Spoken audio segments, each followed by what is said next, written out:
pun nak ambil. Menangis malaikat ni, dia kesian dengan perempuan tu, dah lah susah duduk seorang-seorang di padang pasir, mengandung beranak seorang-seorang. Kalau aku matikan mak dia ni, anak ni menjadi macam mana? Tak ada siapa menangis. Itu yang pertama. Kemudian yang kedua, kata malaikat maut, kamu menangis. Yang kedua siapa dia?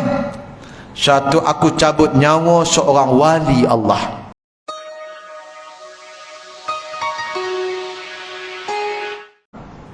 Dia kata pada setiap yang bernyawa pasti akan merasai mati. Kemudian ia tidak boleh dielakkan siapa-siapa pun mati, sehingga malaikat maut hadut ambil nyawa pun kena mati juga. Malaikat maut dia kerja duk ambil nyawa orangnya. Satu hari Allah Subhanahu wa taala tanya malaikat maut ni, wahai malaikat maut, dalam banyak-banyak manusia yang kau duk pergi ambil nyawa ni, adakah kamu pernah menangis? Dalam riwayatnya sebut begitu. Kamu pernah menangis tak? Malaikat maut kata tak pernah menangis, kecuali ada dua orang yang aku menangis. Apa dia? Satu orang perempuan berjalan di tengah padang pasir, miskin, dalam keadaan dia mengandung. Duk cari arah tak tentu arah, berjalan di tengah padang pasir, tapi dia ni nak kena mati. Nah, wa kulli ummati ajal fa iza ajaluhum la yastakhiru nasa'ah. Apabila sampainya ajal, satu seken pun tak boleh tangguh, lebih pun tidak, kurang pun tidak. Satu perempuan yang mengandung berjalan di tengah padang pasir. Allah tanya malaikat maut ni, kamu dalam banyak-banyak nyawa kamu duk cabut-cabut nyawa orang ni, adakah kamu pernah kesian menangis ke apa ke? Malaikat maut kata tak ada, kecuali dua orang. Apa dia? Yang pertamanya, seorang perempuan berjalan di tengah padang pasir dalam keadaan mengandung, tak tahu arah ke mana. Tiba-tiba dia sakit nak beranak. Aku duk tunggu ni di tepi, perempuan tu duk tunggu masa je aku nak cabut nyawa dia ni, perempuan ni. Kemudian dah lah miskin, duduk di padang pasir seorang-seorang, mengandung pula. Kemudian dia beranak lah, keluarlah baby tu. Keluar baby, menangis lah, tak ada siapa. Tapi dia dah sampai masa, aku nak kena ambil nyawa perempuan ni. Aku kesian macam mana lah anak ni. Dah dia mati nanti, perempuan ni tak ada siapa nak jaga, tak ada siapa nak ambil. Menangis malaikat ni, dia kesian dengan perempuan tu, dah lah susah duduk seorang-seorang di padang pasir, mengandung beranak seorang-seorang. Kalau aku matikan mak dia ni, anak ni menjadi macam mana? Tak ada siapa menangis. Itu yang pertama. Kemudian yang kedua, kata malaikat maut, kamu menangis. Yang kedua siapa dia? Satu, aku cabut nyawa seorang wali Allah. Wali Allah, ketika aku datang dia sampai dah tarikh kematian dia, aku pun nak pergi ambil lah nyawa dia. Apabila aku pergi tengok-tengoknya, nur cahaya dikeliling di satu laki-laki ulama ni, satu orang yang wali Allah, keliling, seolah-olah cahaya itu menghalangkan aku untuk mendekatkan dia. Kemudian malaikat maut kata, aku macam menutupkan wajah aku. Pasal nur ni, satu wali ni, nur tu seolah-olah nak menghalangkan aku nak ambil. Akhirnya di atas tugas Allah Subhanahu wa taala kepada aku, tukar ambil nyawa, aku ambil lah, masuk pelan-pelan ambil nyawa. Ambil nyawa wali Allah ni. Kemudian nur cahaya ni ikutnya roh tu sekali. Aku menangis, siapa laki-laki yang hebat begini? Kata malaikat maut, aku menangis pasal cahaya ini menghalangkan aku daripada nak cabut nyawa dia. Allah Subhanahu wa taala kata kepada malaikat maut, wahai malaikat maut, wali itu, wali yang kamu cabut nyawa tadi itu, budak kepada hak perempuan yang mati di tengah padang pasir tadi itu, kamu duk sangka tak ada orang jaga dia. Allah kata, akulah yang jaga baby ni. Aku menjadi ilmu, jadi orang yang alim, aku jaga dia. Muslimin yang dimuliakan oleh Allah Subhanahu. Yang lain tak menangis. Maka Allah tanya lagi malaikat maut lagi, wahai malaikat maut, adakah semua engkau dah ambil nyawa orang semua? Ada, semua habis dah, tak ada siapa lagi dah. Allah kata, tu member kamu malaikat Jibril, Mikail belum ambil nyawa lagi. Member kamcing, Aku belum ambil lagi. Maka Allah kata pergi ambil nyawa. Pasal semua kullu nafsin za'iqatul maut, tiap-tiap yang bernyawa mati. Malaikat Jibril ada nyawa, ambil mati. Ambil semua, habis. Member-member sekalipun habis dah, tak ada lagi dah. Jibril pun mati, Mikail pun mati, Israfil pun mati dah. Kemudian menghadap kepada Allah, wahai Tuhanku, habis dah. Allah kata, betul kau wahai malaikat maut, dah habis dah ambil nyawa? Habis. Tuhan tu, kamu tu. Jawab malaikat maut, aku nak kena mati juga kah? Aku ni tugas ambil nyawa orang je, aku pun nak kena mati. Hang pun ada nyawa, pasal aku dah berjanji tiap-tiap yang bernyawa mati. Siapa yang ambil nyawa tu? Malaikat maut tu, dia duk ambil nyawa orang. Adakah dia cabut nyawa dia sendiri? Allah Subhanahu wa taala mematikan dia, keluarkan nyawa dia. Baru dia tahu sakitnya. Di situ baru dia tahu kata sakit keluar nyawa. Selama ni dia boleh duk cabut-cabut dia. Muslimiyah dimuliakan. Di situlah apabila semua dah mati, habis dah musnah alam ni, Allah kata, akulah yang wujud. Akulah yang ada. Ada Allah. Akulah yang ada. Kita panggil ada, Arab panggil wujud. Yang kita mengaji sifat wujud qidam. Akulah yang qidam, yang ada sejak sedia kala lagi. Huwal awalu wal akhiru. Akulah yang awal, akulah yang akhir. Allah sebut balik, akulah yang baqa, akulah yang kekal. Semua kamu tak kekal. Allah sebut balik sifat-sifat 20 yang kita nak kena mengaji di atas dunia dulu. Tuan-tuan, kena mengaji sifat 20 ni. Akulah yang kuasa, qudrat, iradat, ilmu, semua disebut kembali. Sifat kesempurnaan Tuhan.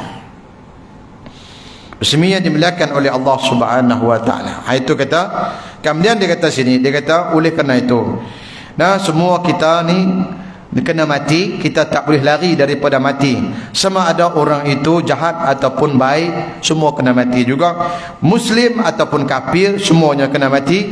Apabila tiba waktu yang ditetapkan oleh Allah Subhanahu wa taala, kita kena mati. Tuan-tuan, hari ni kita tengok, hari-hari kita tengok, dapat kita datang ke surau sembahyang jenazah.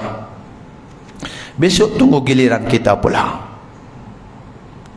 Besok tunggu giliran kita pula. Cumanya apa dia? Kita tak ambil pengajaran. Kalau akulah yang tu, yang terbaring tadi tu, kalau akulah, amalan aku sudah ready ke belum? Dosa aku dah selesai belum? Pasal nak selesai dosa di atas dunia. Ni aku ni, kalaulah aku mati kejap lagi ni, agak-agak aku ni, sembahyang aku ni dah ready belum? Mati aku ni dah bersedia ke belum? Tu maksudnya husnul khatimah, dalam keadaan bersedia.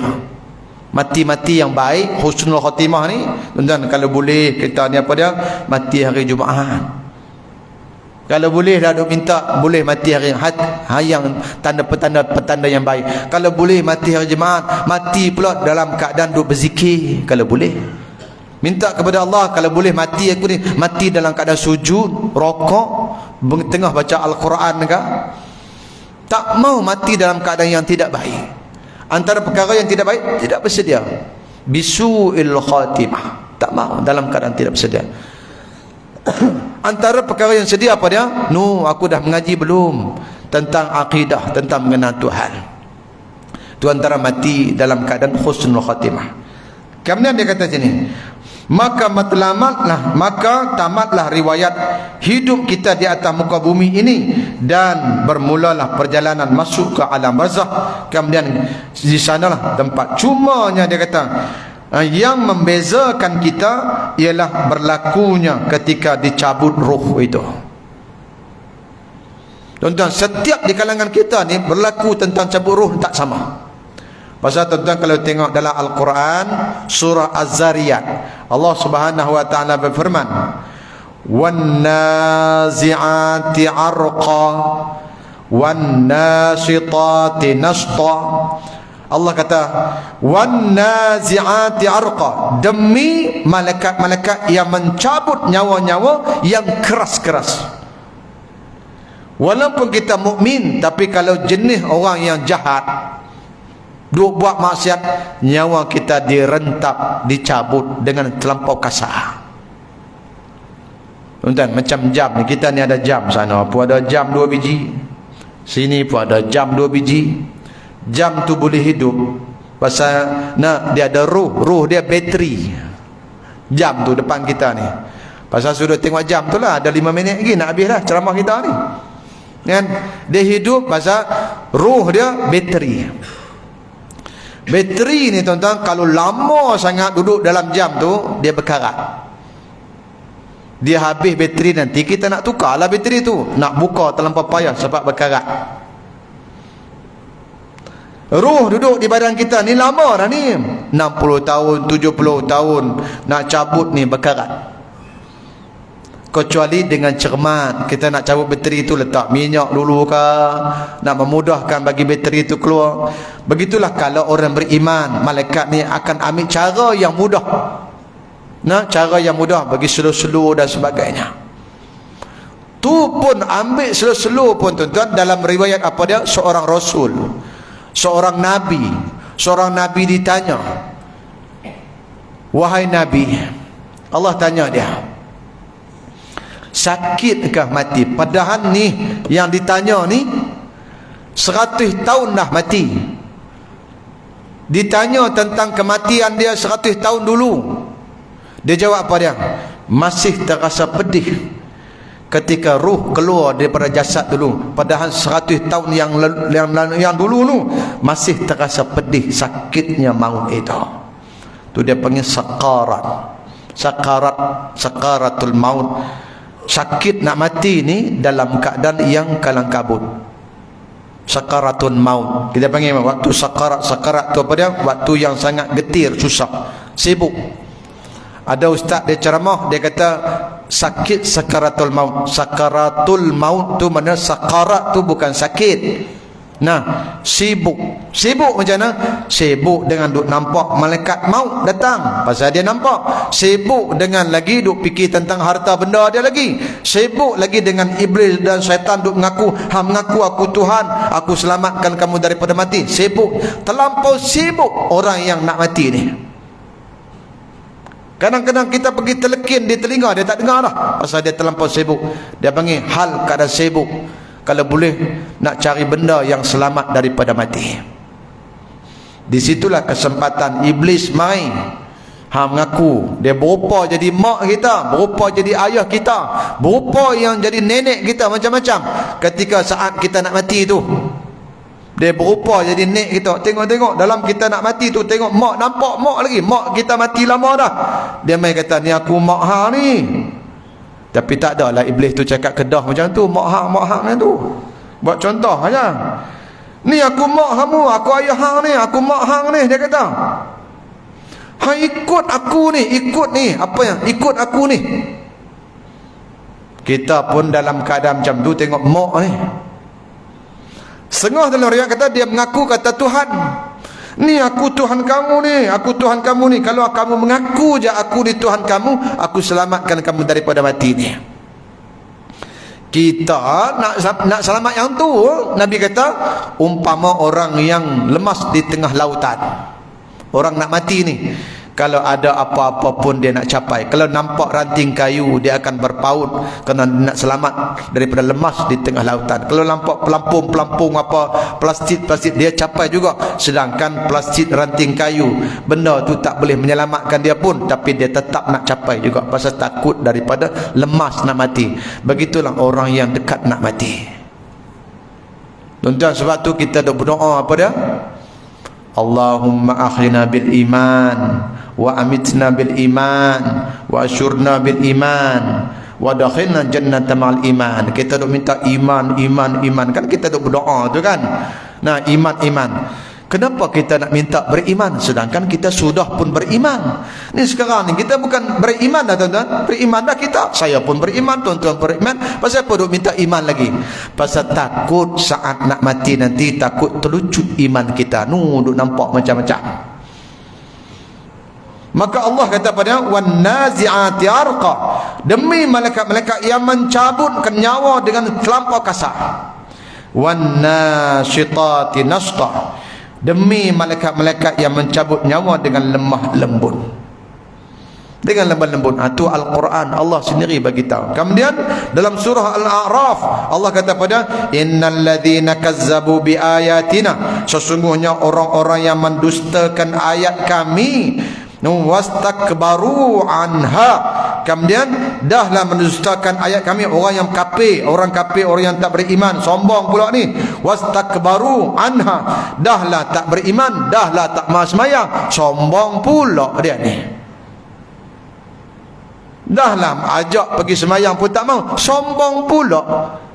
Pula dia ni. Allah kata pada wastakbaru anha la tufattahu lahum abwabus sama.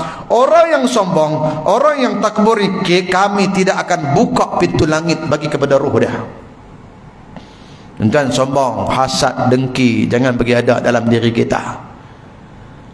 Nah, hasad, dengki, kita tengok maksiat yang pertama selepas Allah cipta Adam. Maksiat yang pertama apa dia tuan-tuan?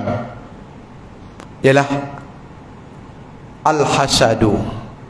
Kita tengok baca qul a'udzu birabbil falaq min syarri ma khalaq wa min syarri ghasiqin idza waqab wa min syarri nafasati bil 'uqad wa min syarri hasidin idza hasad wa min syarri hasidin idza hasad.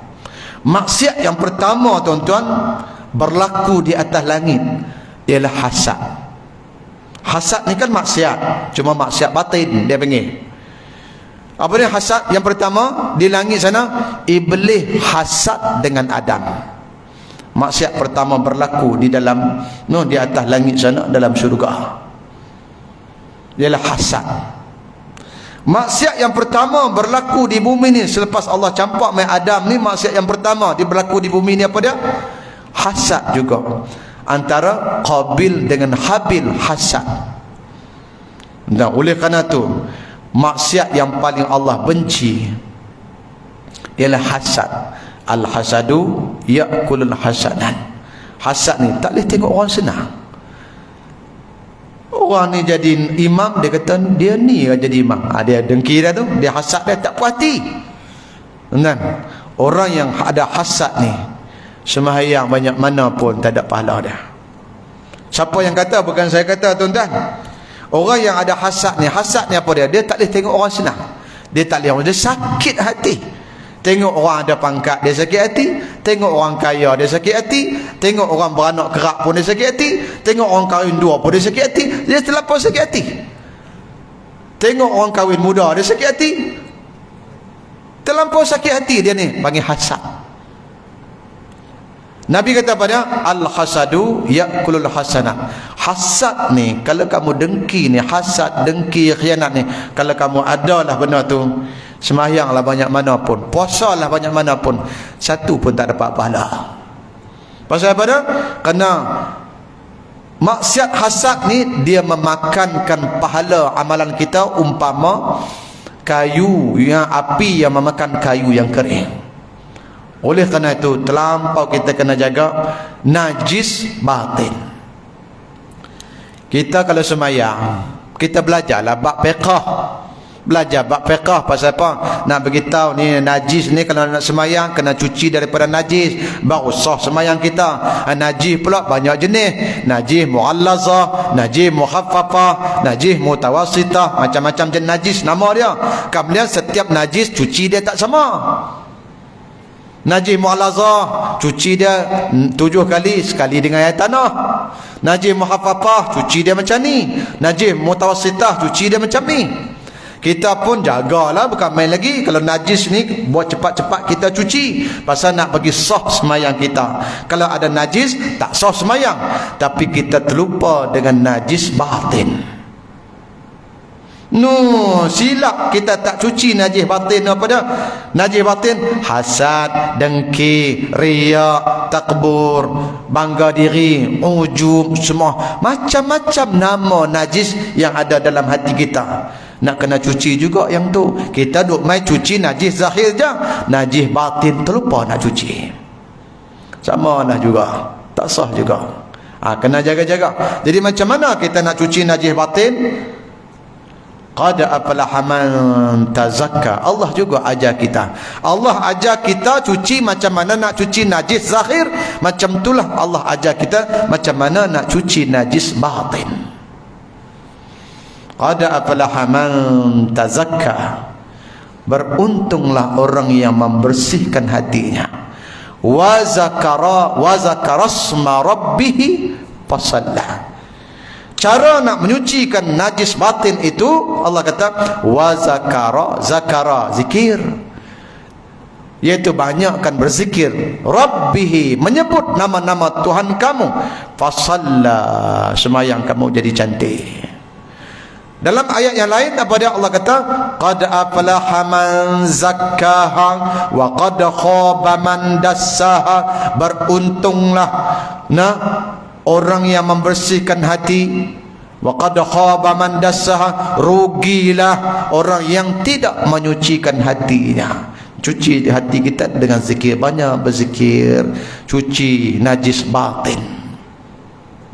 Kita tuan-tuan duk cuci najis zahir semata-mata, najis batin kita tak cuci. Nah, habis itu mudah-mudahan mukaddimah kita ini, tazkirah kita ni memberi manfaat kepada kita tuan-tuan.